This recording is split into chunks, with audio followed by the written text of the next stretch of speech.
So, welcome everyone. It's good to see you. It's so nice to be in this room with so many friends. And Trevor Jetman in the back from Google, who I met in Cannes in a class I did, and so many others, Cassie Hughes from Grow Marketing, Chris John, everyone. But I want to single out one person. And it's Chip Berg, who you're going to hear from later today. It's the CEO of Levi's, nice pop-up store over there. I'm not wearing the Chip, so I could be a conquest. We can talk later. Right. So Chip and I started at Procter & Gamble on the same year, possibly even the same day. And I won't tell you what year that was, but our careers took a very similar trajectory through P&G. We both had international careers. We both left roughly about the same time to pursue, other dreams. And so it's really good to see Chip after all these years and to participate in this with us. So anyway, I have about 30 minutes with you, and I don't want this to be a keynote or a lecture. I'd rather it be a workshop or an engagement. So I expect you to talk. I expect you to interact. And if you don't, I'm going to move around. We're going to make sure that happens. I believe that what we're about, purpose in sports, purpose in brands, purpose in life, is the management philosophy of our time. The last century, I think Jack Welch sort of epitomized what management was like. We're in a very different time now. And those leaders and those companies who get it are the ones who are thriving. So we're going to talk about that for the next 30 minutes. And the first picture I want to show you next, I don't have a clicker, by the way, so you're going to have to help me if they get ahead of me. You're going to help me out here. Who is this guy? Lombardi. Vince Lombardi. Why am I showing the picture? Super Bowl trophy. Super Bowl, okay. What about the Super Bowl and this guy? 1 and 2. He won the first ones, okay. And the second one. And the second one. Why else am I showing this picture? Why else would I have him here on a workshop about the management philosophy of the 21st century? He's old school. The old. Winning is the only thing is one thing he said. What else? Why else would I have him here? Legacy. Legacy? Say more about that. That's something he started so long ago has continued and carried on. Created a movement behind it. Yep, created a movement, he started something. His legacy is amazing. It still rests up there in Green Bay, by the way. Anything else? Trophy. Super Bowl trophy, you got it. Now, here's something else he said on the next slide. I love this quote. It's a little bit, in order to succeed, this group, he's talking about new people coming to camp, summer camp for the Packers. This group will need a singleness of purpose, they will need a dedication, and they will have to convince all of their prospects of their willingness to sacrifice. And that's poetic. So I think this guy understood what we're about in this room today, and I do think his legacy lives on to this day in how we think about the sport and how we think about teamwork and dedication and purpose. The next slide, that's me in Little League. I was an aspiring Packer. All I wanted to do when I was little was be a Packer. I read the book Instant Replay by Jerry Kramer 13 times. I wanted nothing else more than to go to Green Bay for summer camp and just be there. My dad didn't take me. We didn't even think about traveling that far when I grew up. But, next slide, I became much more ferocious as the years went by. That was my sophomore year in high school. I actually played in college. And then I did make it to the Packers. There I am in the locker room. Not quite playing, but I did get into the locker room to see them before a game with the Eagles about 2 years ago. But anyway, I wasn't quite big enough for football, right? I had the right attitude. I sort of had some speed. Wasn't quite big enough. So I switched to this sport, and this is my doubles partner. Chip knows the story behind this picture. We can get into that later. Anyway, so moving right along, here's our simple objective for today for our few minutes together. To give you a bit of a pep talk, sorry, we're in the middle of the Super Bowl, on purpose, whatever game you're in. So that's what we're about today. That's what we're about the whole morning.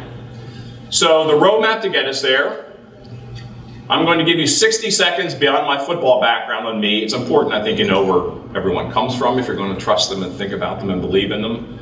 We're going to do a short game. I'm going to take you through quickly my learning on purpose and then Q&A. That's all in about 20, 25 minutes, so we're going to move pretty quickly.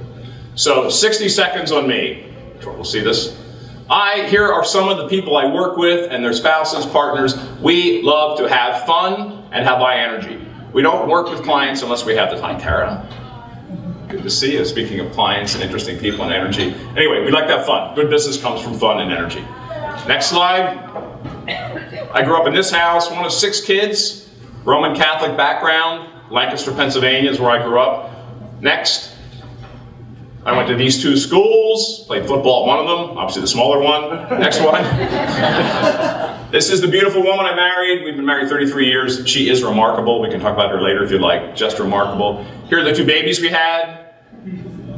I worked at Procter & Gamble for 25 years in 4 countries, 5 cities, the last 7 as Chief Marketing Officer, Global Marketing Officer. I started my own company 7 years ago. We have a manifesto. I think every great organization should have a manifesto. Next slide. It's a little bit longer than that, but it kind of gets us out of bed in the morning. Here is, I like to work with women.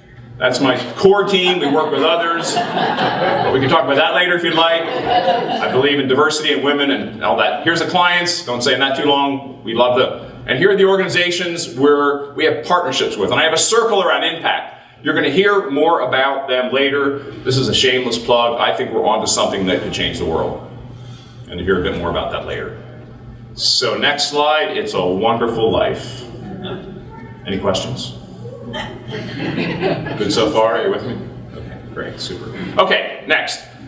Learning on purpose. The first piece of learning I want to share with you, there's 5 of these, and that is, next slide. It works.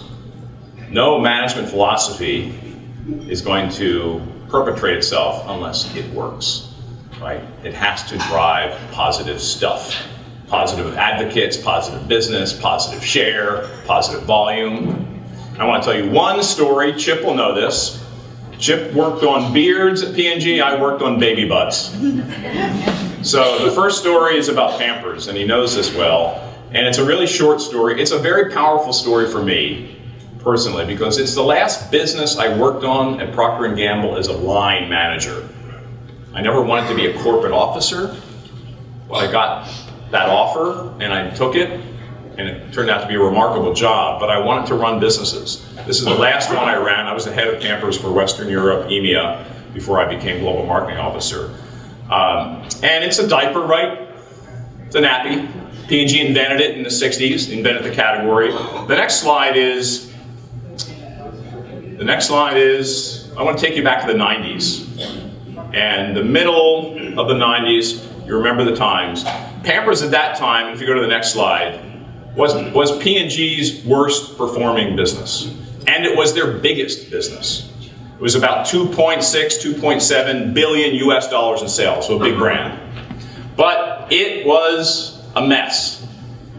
Those of you who work on brands, organizations here, no differentiation, maniacal focus on one functional benefit, disengaged organization, coming to work, putting in the time, not getting bonuses. So really, and you know, nothing in the premium segment of the category. As the category had moved toward more sort of sensual things, more luxury, zero.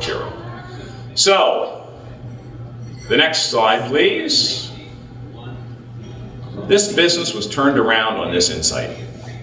It's that simple. We were making no money, we were losing. This insight was in front of us. What's the greatest hope for every parent? Are there new parents in the room? Grandparents? Is that resonates, that insight? Everyone hopes for their baby's happy, healthy development. And we said to ourselves, a small little team in Western Europe, a little bit of a renegade team in this big company, we're tired of this. We are playing in the most important time in a family's life, and we're doing nothing with it. You know, Pampers was in every hospital in the world, sampling it to new mothers. We did nothing with that.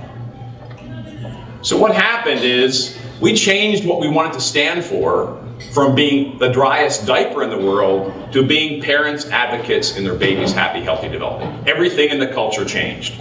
And it became my inspiration for how to approach brands and business. I saw what happened to that business, that organization, that innovation stream when we adopted this purpose. So the next slide, when you have a strong purpose, you don't abandon your functional benefits. Those of you who are in categories or work on businesses where this is important, automobiles, pharmaceuticals, we just made sure that it had to ladder up to something greater, a higher purpose. And also, next slide, when you have this higher purpose, you seek out others who share it. That's what this room is about. It's people who share a similar philosophy or who want to learn more about this philosophy. So we sought out UNICEF and developed a partnership with them. If we had had impact back then, imagine what this could have been. But we sought out a partnership with UNICEF. They shared our purpose, and we said, what problem can we solve together? And UNICEF said, tetanus is a big issue in the world, and it can be solved. All we need are vaccines and access.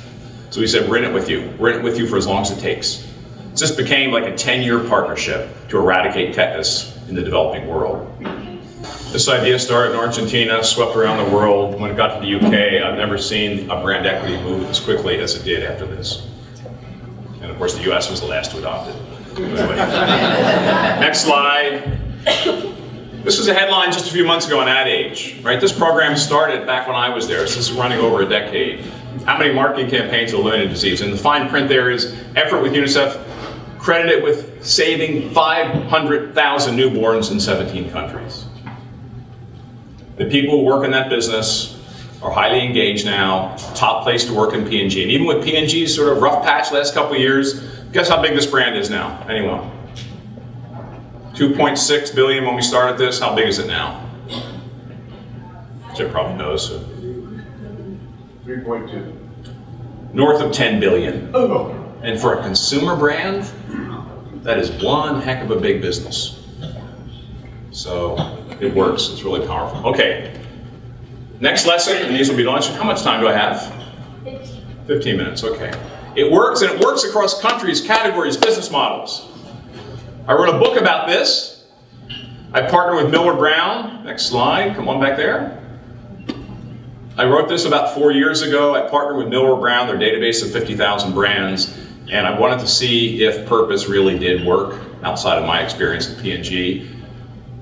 If you didn't read the book, and I appreciate those who have, this is it in a soundbite, in a tweet. Brands that activate, that's the key word, right? It's not about talking about it, it's not about campaign, it's about behavior. Brands that activate a higher ideal in all they do grow about 3 times faster than their competition. And they outperform, this is over 10 years, at 400% greater returns, financial returns, than their competitive set. I wrote this book 4 years ago. I was just talking to Millward Brown about updating the study. About 80% of the brands in there, 85, have accelerated since we did this study. Of course, a few dropped off, that's business, things happen. Other people are writing about this, I'm not the only one. It is a movement. This is what's going on in business, this is what's working, this is where it's moving. Those who will differentiate themselves will activate this better through their organization. That's the key. So next slide. The third learning, it just simply energizes people.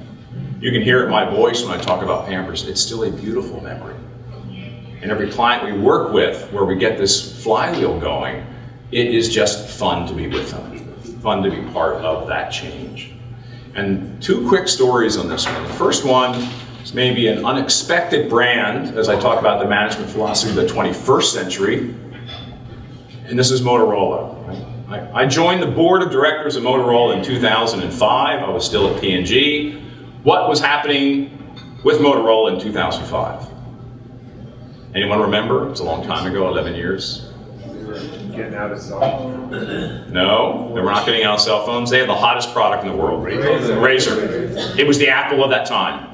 We could do no wrong, growing like crazy. I joined the board. Wow, this is cool. Within months, it cratered. And without getting into all of that, the company split into 2. Mobile devices was bought by Google, and then the B2B brand, Motorola Solutions, remained a publicly traded company. It kind of relaunched itself. And and the team that was responsible for the B2B brand, about a year before we split the company and they went public, they got together and said, we are going to think about our business and team differently. Their customers were public safety primarily.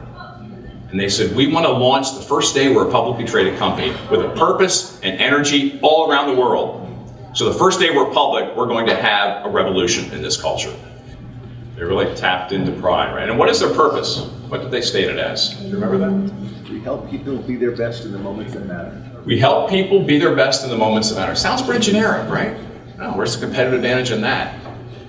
The issue is, in the moments that matter, their customers are life and death. And they weren't asking that question of themselves or their customers. This changed everything they did. They asked their top customers, what are the moments that matter? Let's write them down. How do we do on that? Scale of 1 to 10. How does our competition do? Everything started to change in that organization. Their stock price is up 75% since the day they went public. The management team is largely still there. They're looking at, they're aggressive in their ambition, and this is a purpose that will never get stale. So the next short story I want to tell you is a softer one, and I want to play about a minute of this woman speaking. You're all aware of the Dove brand, right? It's a Unilever brand, personal care. They've been on a purpose of sort of helping women appreciate what's beautiful about them, their unique beauty, over the last 15 years. The brand has about doubled in size, from about 2 billion to 4 plus. It's a widely studied case because it's been so remarkable and they've done such amazing creative work. Well, there was one piece of creative work they did called Sketches, which actually has been, I think, the most widely shared video in the world. And it really was, I won't get into the details on that, but a very moving, if you haven't seen it, you should look it up on YouTube. I want to play a clip of the woman who worked on this. She was the production company that did this video. And listen for her tone of voice and listen for the language she used. And I want you to think about this as you listen to her. On the team on which you work, whatever organization you're in, do you have anything close to this level of emotion, impact, and energy? So let's listen to Veronica. She talks about what it was like to be part of that effort. What was the language she used? Important. Changed my life. Changed my life. And you can hear it. She's told this story many times. She still has trouble getting through it. And this was filmed in a classroom in Cannes, the big festival. I teach a class there. So this was just very raw, not edited. But you know, if obviously we can't all do the kind of work that she did every day, but if we can aspire to have that spirit on our teams, it's just amazing what happens. Fourth lesson, it energizes people, but it sustains momentum by attracting remarkable people. It sustains momentum. Purpose does. And the next slide is, we studied these companies for a client who was just interested in how companies kept a level of creativity over a long period of time. And they chose these companies to study. We did a very deep dive on them with a benchmarking group. And the next slide is what we learned. I don't want to go through them all, but the first one, energize everyone with a sense of purpose or a higher ideal. This is what was one of the principles behind these companies, that it sustained a high level of creativity over a very long period of time. So next slide. Last learning. It's simple. Everything I'm saying is simple, but it's not easy. And why do I say that? Those of you who are in this area of organizational transformation and purpose, why is it not easy? Anyone? Amar? The culture is a challenge. Culture is a challenge. Why? Because usually, culture eats strategy for breakfast. So if you have a certain culture and try to bring change to it, you have so many resistance points that... Organizational resistance to change. Anyone else? Yes? Many stakeholders. Many stakeholders. Say more about that. Well, there's supply chains. Supply chains. Organizations. Yep. It really is a team sport. Absolutely. Right? And it's not activated unless it goes through the whole organization, right? It's not a marketing or advertising idea, it's a company idea. It's integration. Anyone else? Yes? It's also much more dynamic in terms of the evolution of the messaging. Yes. Once you have purpose and focus, suddenly you're constantly learning Yeah. And everything you just said and all of your value statements suddenly change Yeah. almost daily, and it's really hard to to say it simply and still embrace the complexities and or the nuances. Absolutely. that we move forward. Dove doesn't make sketches again, right? They have to move on to other things. It's a very high standard, yes. People have different ideas of what purpose means. So Yeah. if the leadership might say this is our purpose, someone else might say, well, I don't know if it's my Yeah, that's right. purpose. Getting everyone on the same feeling and page. Any women in the crowd? Right there. Yes. Yeah, I think it also has to do with like short-term versus medium-term. Short-term versus medium term. People see that as a medium-term thing, and really, it's like you get so caught in the short-term, like tech companies today, and it's transactional and that pressure. And they just see that as something that's going to take time. Yeah, absolutely. Short-term versus medium-term, long-term. Anyone else? Simple, it's not easy. Changing behaviors throughout the organization, because actions speak louder than words. Actions speak louder than words. Translating the words into actions. It's not what we say, it's the behavior, it's the actions. A lot of people ask me, what's the definition of a brand? There's lots of books written about this. I think it's very simple. It's the collective behaviors of everyone who works on a brand or business. That's all it is. The collective behaviors. And that's what makes or breaks a great brand.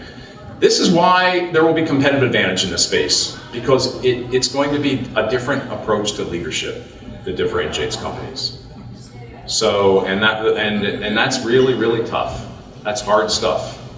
Because it's people, it's emotions, it's succession planning, it's exercising a different part of our brain that most of us were not educated about. Okay, next slide. What's inspiring me now? Next slide. It's what's happening. Where's Neil Duffy? I mean, this has been a remarkable ambition for the Super Bowl, which started 4 years ago. I don't think there's going to be another event that is the same after what happens here. And imagine if all of us, in every organization, nonprofit, brand we worked on, if we aspired to be the most shared, most participatory, and most giving ever. That's what the ambition of this team has been. And I think we're feeling it this week. It is different. So I think this is remarkable. We had dinner last night. We talked more about it. It's going to be remarkable to watch. And even more remarkable to watch what happens after this. And I know we're going to talk about how we leverage this. Princier is going to talk to us about a challenge. And we're going to talk about that later. I'm having a big party on Sunday. A bunch of my childhood friends from my parochial school are coming out, and we're doing a total sustainable day. We're bicycling and walking everywhere. We're doing yoga. We're going to a farm-to-table restaurant. We're doing everything sustainable at home. We're drinking local beers. I took Bart in here for this speech. So, I mean, I'm thinking differently. I mean, I'm sort of in that camp anyway, but I think we can accelerate that. Wow. Wow. So anyway, it's very inspiring. Thanks for everything you're doing. I guess I'll turn it back to Jill. Any questions? I know we're out of time. Anything? Is that okay to start today? 8:30 keynote.